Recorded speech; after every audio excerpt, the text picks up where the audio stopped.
Hello, it's Kirk here for a quick video update. I just came back from the London Book Fair. That's not true, I've been back for days. Today's Monday, the 24th of April, and I arrived home on Thursday, the something of April. Quite late at night. I've sort of been recovering, I've been catching up with writing because I got some writing done when I was away. But a lot of it was sort of hobnobbing and talking on panels about writing and publishing and all that sort of stuff. As well as that though, my son came down for the first couple of days and we did some tourist stuff in London. And we went to the, what's it called? The Natural History Museum. We turned up at the front door and there was a massive queue and we thought, I can't be bothered with that. Let's go somewhere else. We wandered around the side and there was a side door and there was no queue. And they says, yes, and you come. So I went in there. So that was a little life hack for you if you're thinking of going to the Natural History Museum. You don't get quite the same effect of walking in the front doors and seeing like a big whale skeleton thing or whatever. But it's a little sneaky way in the side. Went in the side and there was a bit selling guidebooks. So I went, yeah, well, let's buy a guidebook. And then I can, it's a nice memento of the occasion. And walking around, you can read up stuff. So I went to the counter and said, one guidebook please. So it's me, and standing a couple of feet behind me is my adult son, who's 20, going on 21, 6'3", like a grown man. So I says, one guidebook please. And the woman went, okay, that's £6. And I handed over my £6. Or in fact, I beeped it with my card, I think. And then she gave me this.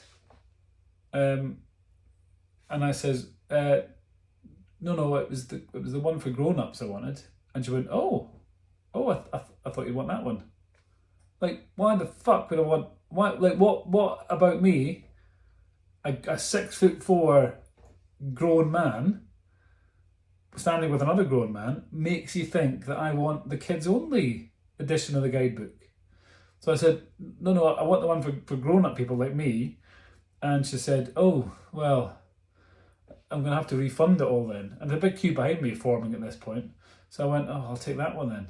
So we went round, my son and I went around the Natural History Museum looking at this book and going, oh, that's a dinosaur apparently, like Barney.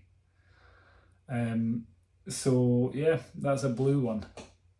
So not the most detailed, but it was, yeah, I took it anyway. So that was that. Other than that, it was lots of chatting. I was at the Authors HQ talking on panels with lots of different authors, L.J. Ross, Rachel McLean, Claire Lydon, and I think that was it actually.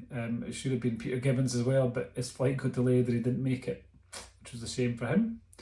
Met lots of people. They all came up and chatted about what they were working on, and I gave lots of advice. Obviously, I gave them wrong advice to try and sabotage everyone else's career because I don't want anyone else achieving any form of success.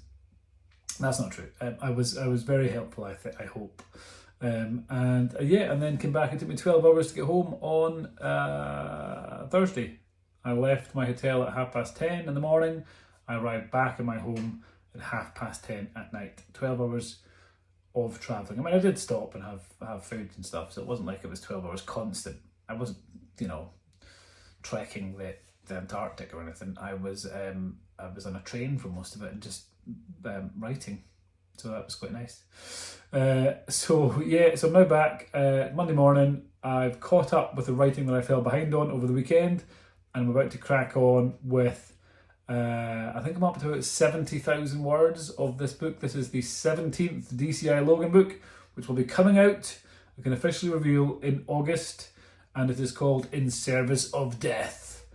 And I will reveal the cover this week, so stay tuned to that. But now I'm going to go and make some tea, crack on. I might sneakily finish building Optimus Prime later on if no one's looking, and I will talk to you all again soon.